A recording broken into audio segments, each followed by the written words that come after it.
এই সাত্বিক আহার যে করেন তার দেহ মন ভজন অনেক সুপদগামী।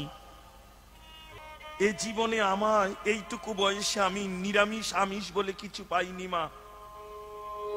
বাতাসটাও আমিষ নিরামিষ নয়। রাধে রাধে মিলিয়ে নাও। কিছুদিন আগে করোনা এলো, এই বাতাসের মধ্যে না জানি কতজনার জীবাণু প্রবেশ করেছিল। তাহলে যেটা যার ভিতরে অসংখ্য জীবাণু আছে তার মধ্যে তার প্রাণ আছে, আমি গ্রহণ করে নিয়ে তাহলে আমি আমিষ হলাম কি করে, নিরামিষ হলাম কি করে? তবে হ্যাঁ, শাস্ত্রে এটা আছে সাত্বিক আহারের কথা। সাত্বিক আহার কাকে বলে? যেটা ভগবানকে সেবা দিয়ে সেই ভগবানের প্রসাদকে পাওয়াকে বলে, বা প্রসাদ পেয়ে নিজের দেহকে রক্ষা করাকে বলে সাত্বিক আহার। অনেকে বলে ভগবানের প্রসাদ পেলেই সাত্বিক আহার। তাহলে এই কথা ছলা পেলাম আর সারাদিন উল্টো পাল্টা খেয়ে গেলাম হবে না। ওই ভগবানের সেবার প্রসাদ পেয়ে নিজের দেহকে রক্ষা করতে হবে, বাইরের আর কিছু না। এটাকে বলে সাত্বিক আহার। এই সাত্বিক আহার যে করেন তার দেহ মন ভজন অনেক সুপদগামী, অনেক ভজনশীল হয়ে ওঠে বাবা। তাই বলে অনেকে বলে লোভ লালসা কাম ক্রোধ এসব ত্যাগ না করলে হরি ভজন হয় না। ভুল কথা মা। দেহ যতদিন থাকবে কাম থাকবে, কারণ কাম থেকে তনুর সৃষ্টি। ভালো করে মিলিয়ে নাও, পিতৃমাতৃ কামের মিলনে ফল রূপে পুত্র আসে জগতে। তাহলে দেহ যতদিন থাকবে কাম থাকবে, আর দেহ মন্দির। তবে এই সাত্বিক আহার গ্রহণ করতে করতে এই কাম কখন ঘুমিয়ে পড়বে, ত্যাগ হবে না কিন্তু ঘুমিয়ে পড়বে। লোভ কখন জাগতিক জগতের লোভ লালসা কখন গিয়ে গোবিন্দের চরণ পাওয়ার আশায় পড়ে থাকবে, তবে ত্যাগ হবে না। অনেকে বলে এগুলো ত্যাগ করো, কোনদিন ত্যাগ হয়? কাম ত্যাগ হলে দেহ থাকবে না, আর দেহ হলো মন্দির। মন্দির না থাকলে বিগ্রহ দর্শন করবে কি করে, সেবা করবে কি করে? জয় রাধে। কালকুট বিষ যখন দিতে গেল তখনই ভগবান প্রহ্লাদ জানার পরে নিজে সেবা করতে গেলেন, আর ভগবানকে নিবেদন করছেন না। তখনই ভগবান এসে কর ধরেছিলেন, প্রহ্লাদ আমায় না দিয়ে তুমি সেবা করছো, তুমি নিত্য আমার সেবা দাও। তোমার সেবা বিনে যে আমার, কারণ ভক্ত আমার মাতা পিতা, ভক্ত আমার গুরু। ভক্ততে রেখেছে নাম বাঞ্ছা কল্পতরু। ভক্ত যেদিন দেয় আমার সেদিন আমি পাই, ভক্ত যেদিন না দেয় সেদিন উপবাসে যাই। রাধে রাধে মা। তাই তুমি আমায় দেবে না? কি করে দেব প্রভু? এই যে কালকুট বিষ কে বলেছে? দাসী এসে বলে গেল। বেশ, কই আমি একটু স্পর্শ করে দেখি। রসনায় যখন সুদা মাখা বদন, বিষ কি আর সেখানে থাকে গো? দেখবে মা, সুদা মাখা বদনে বিষ দিলে কি বিষ থাকবে? কারণ সুধার ক্রিয়াতে বিষ কেটে যাবে। তাই গোবিন্দ স্পর্শ করে বলে এ তো বিষ নয়, অমৃত। তুমি দেখো সাক্ষাৎ। যেই বদনে দিচ্ছে, ঠাকুর আমি জানি এটা অমৃত। কারণ কি জানো? পাত্রে আছে বিষ, তুমি বদনে স্পর্শ করে অমৃত করে ভক্তকে দান করছো। ভক্ত তোমায় দেয় ভক্তি, সেই ভক্তি গ্রহণ করে আস্বাদন করে যখন তুমি তাকে ফিরিয়ে দাও, তার নাম হয় কৃপা। ওই জন্য শাস্ত্রে আছে, করে পাওয়ার নাম কৃপা। করো অবশ্যই ভগবানই কৃপা পাবে। ঠিক এই বৈষ্ণবী ঘরের মেয়েটি যে গোবিন্দ সেবাই জীবনের সবকিছু, ওই যে কে নিয়ে আসে আর কি নিয়ে যায়, যেটা বলতে বলতে এত দূরে এলাম, সেই মেয়ের সঙ্গে জমিদারের ছেলের বিয়ে দিল। কৃপণ জমিদারের ছেলে বিয়ে দিল। কোন মেয়ে? বৈষ্ণব বাড়ির মেয়ের সঙ্গে। হরে কৃষ্ণ। মায়েদের মধ্যে দেখবে বাপের বাড়ির কিছু আচরণ শ্বশুর বাড়িতে এসেও থাকে মা। ওই জন্য তখনকার দিনে অপরাধ নেবে না বাবারা, মায়েরা। তখনকার দিনে ওই জন্য বয়স্ক যারা ছেলে মেয়েকে বিয়ে দিলে একটু বংশ বনের দেখতো, একটু ফ্যামিলি বংশ টংশ গুলো দেখতো। এখন তো আর নেই, হ্যালো আর গেল, তাই বেশি দিন আর টেকে না মা গো। তার উপরে লক্ষ্মীর ভান্ডারের চাপ, তারপরে ছানলে পয়সা, চুলের কেজি কত করে, এসব বলতেনি যদিও। রাধে রাধে, হরে কৃষ্ণ। ইনকামের তো শেষ নেই মা। যাক, জয় রাধে, হরে কৃষ্ণ, হরি বল। আহা, বৈষ্ণবী ঘরের মেয়ের সঙ্গে বিয়ে দিল, খরচা কম, কিন্তু বাপের বাড়ির আচরণ তার ভিতরে। একাদশী দিন উপবাস করে দ্বাদশী প্রভাতে, মানে সূর্য উঠেছে, তখন এক বৈষ্ণব এসে দাঁড়িয়েছে। মা, কৃষ্ণ নামং ভিক্ষাং দেহি, আমি নামের জন্য এসেছি, একটু ভিক্ষা দেবে। যেমন এই কমিটির বাবারা গিয়েছিল ভক্তের দ্বারে দ্বারে, এরা কিন্তু নিজেদের জন্য ভিক্ষায় যায়নি, সাধুগুরু বৈষ্ণবের সেবার জন্যে, গোবিন্দ সেবার জন্যে তারা দ্বারে দ্বারে কত আঘাত কষ্ট পেয়ে মাঝে করি কৃষ্ণ নামের জন্য এই ভিক্ষা। মা, একটু ভিক্ষা দেবে। বৈষ্ণবী কন্যা, তার বাপের বাড়ির আচরণ তার ভিতরে ছোটবেলায় থেকে দেখে এসেছে বাবা মা কিভাবে সাধুগুরু বৈষ্ণব ভক্তদের সেবা করে। সেইভাবে তাড়াতাড়ি করে গৃহে গিয়ে বসন পরিত্যাগ করে, শুদ্ধ বসন পরিধান করে, গঙ্গার বাড়ি অঙ্গে ছিটায় নিয়ে শুদ্ধ হয়ে একটা পুষ্প পাত্রের মধ্যে সমস্ত কিছু, তন্ডুল, তেল, মনীষ মশলা, ফল, সবজি, লবণ, যা লাগে একটা বেলা রন্ধন বা একটা ব্যক্তির জন্য যা লাগে সাজিয়ে নিয়ে মাথায় করে নিয়ে আসে। এখন শ্বশুর, সে ছিল জমিদার, অট্টালিকা উপরে বসে বসে আরামকে দাঁড়ায় দুলছে আর দুটো সেবা করছে, মুড়ি সেবা। এমন সময় দেখে বৌমা একটা পুষ্প পাত্রে করে সাজিয়ে তার উপরে 51 টাকা কি 101 টাকা চাপিয়ে, হ্যাঁ সকাল বেলা জমিদার বাড়ি দেখে লোভে এসে দাঁড়িয়েছে। আর বৌমা, বৌমা, বৈষ্ণবী কন্যাটি উপরে তাকালেন, বাবা ফিরে এসো, ফিরো। আর এদিকে বৈষ্ণব কাঁদছে, মা কাল একাদশী উপবাস, 9টা 12র মধ্যে পারনা ত্যাগ করতে হবে। মা, তুমি দিলে এই তন্ডুল, সবজি, তেল নিয়ে রন্ধন করে আমি ভগবানকে সেবা লাগাবো, সেবার পর প্রসাদ পেয়ে আমি একাদশী পারনা ত্যাগ করবো। মা, তাহলে যাবে কোন দিকে মা?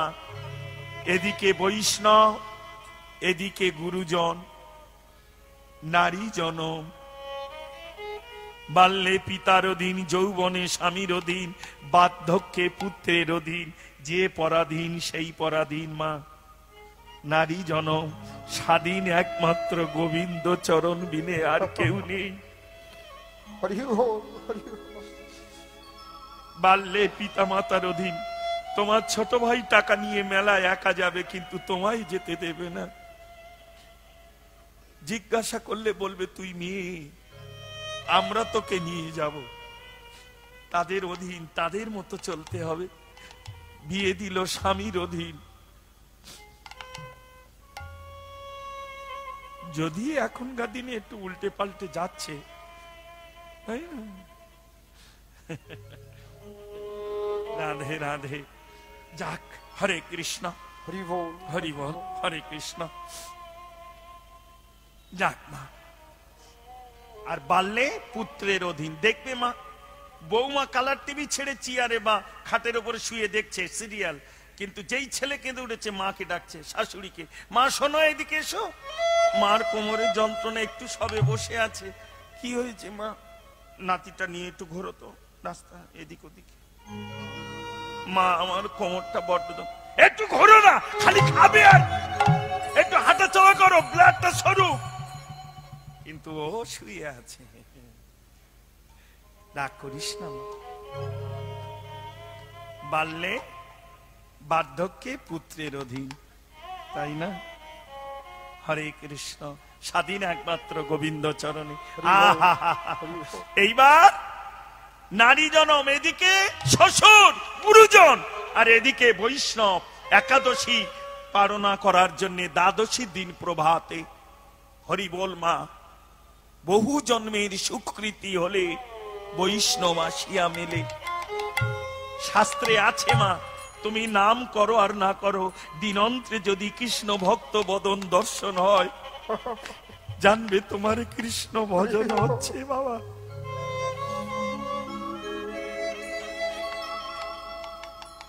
মেয়েটি দাঁড়িয়ে দাঁড়িয়ে কাঁদতে কাঁদতে বলল, বৈষ্ণব ঠাকুর,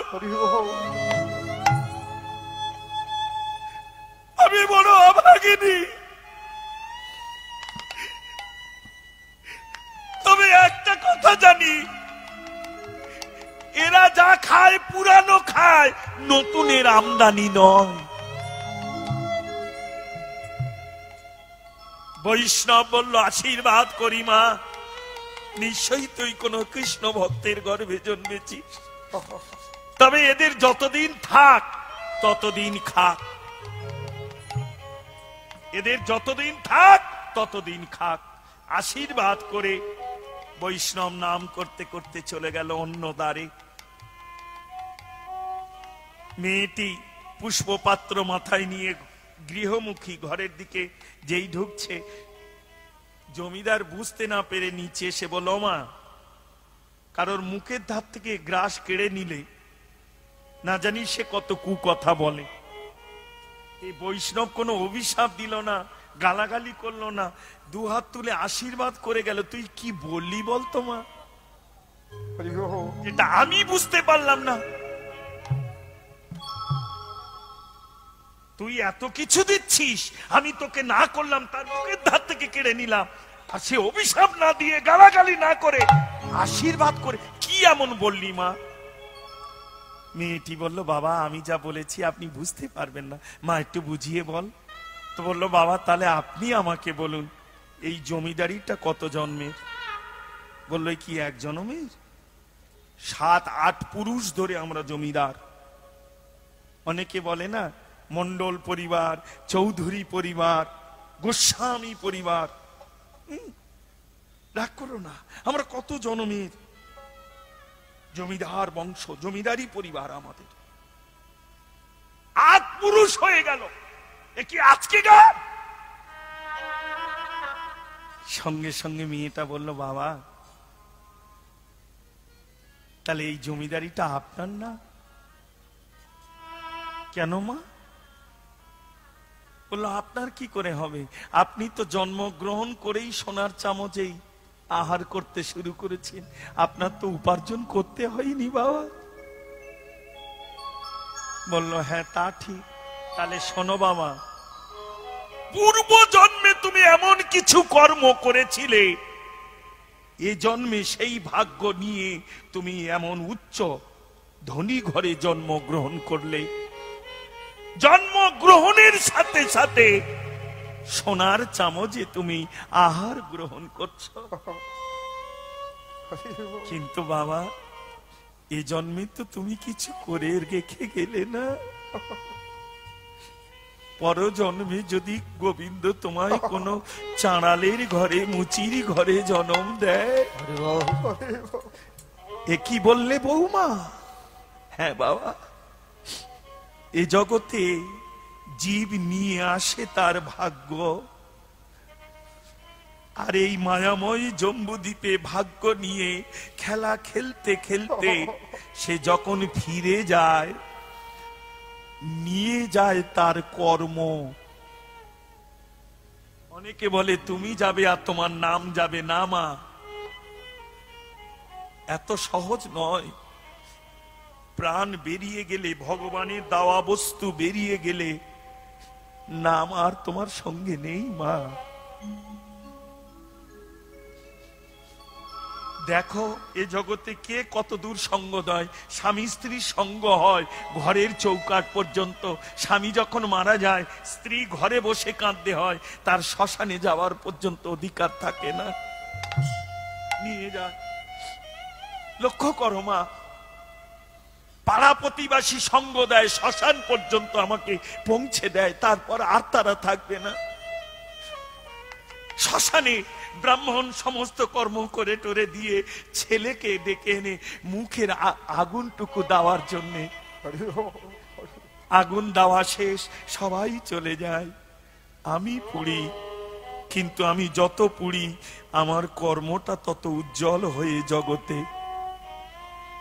সেদিন আমি যাব আর আমার কর্ম যাবে, কর্ম অনুসারে আবার আমায় এই মায়াময় জম্বুদ্বীপে জন্ম নিতে হবে। অপরাধ নিষ্ণামা। ত্রেতা যুগে রামচন্দ্র বালিকে বিনা অপরাধে বধ করেছিলেন, সেই অপরাধের গুণে দাপর যুগে কৃষ্ণ অবতারে বালি পুত্র অঙ্গদ জরা ব্যাধ হয়ে জন্ম নিয়ে তাকে বিনা অপরাধে তীর বিদ্ধ করে প্রাণে নাশ করেছিলেন। কর্ম কাউকে ছাড়বে না বাবা। লক্ষ্য করো মা, নিয়ে আসি ভাগ্য, আর এখান থেকে নিয়ে যাব কর্ম। এই যে আপনারা এসেছেন, আপনাদের ভাগ্যে যদি না থাকতো আর আমার ভাগ্য যদি না থাকতো, তাহলে আপনাদেরও চরণ আমার দর্শন হতো না। যদি বলো কেন বাবা, নবকুঞ্জের সেক্রেটারি বা সভাপতি 1 বছর আগে বায়না করেছে, মা এরা আমাকে 1 বছর আগে বায়না করেছে, কিন্তু আরেকজন যে তার আগে বায়না করে রেখেছে, সে যেদিন ডাকবে, এ জগতে কার শক্তি আর আমাকে কেউ ধরে রাখতে পারে? তাই কর্ম নিয়ে যেতে হবে সবাইকে। চেষ্টা করো মা, শুধু ধর্ম ধর্ম চিৎকার করলে হবে না। ধ থেকে সৃষ্টি হয়, ধারণ করতে শেখো। এ জীবনে আমরা অনেকে অনেক কিছু জানি, কিন্তু কজন যাজন করি বলতে পারো? জীবনে জানাটা বড় নয়, যাজন করাটাই জীবনের বড়। একটু জানো, কিন্তু সেটুকু নিজের সঙ্গে যাজন করো, দেখবে তুমিও একদিন গোবিন্দ সেবার দাস দাসী হয়ে জন্ম নেবে। গোরা গোরা করি মর সজনীরে কি হইল ব্যাধি, গোরা গোরা বলি মোর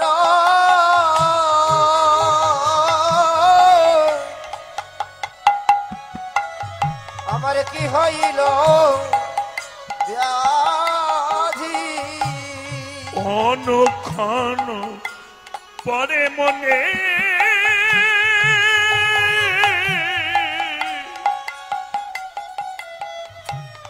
গোরা গুণ নিধি, আরে অনুক্ষণ পরে মনে গোরা গুণ নিধি, আরে অনুক্ষণ পরে মনে গোরা গুণ নিধি, কি করিব কোথায় যাব,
সেই ভক্ত হনুমানের মতো, এই ভক্ত হনুমানের মতো, সেই ভক্ত হনুমানের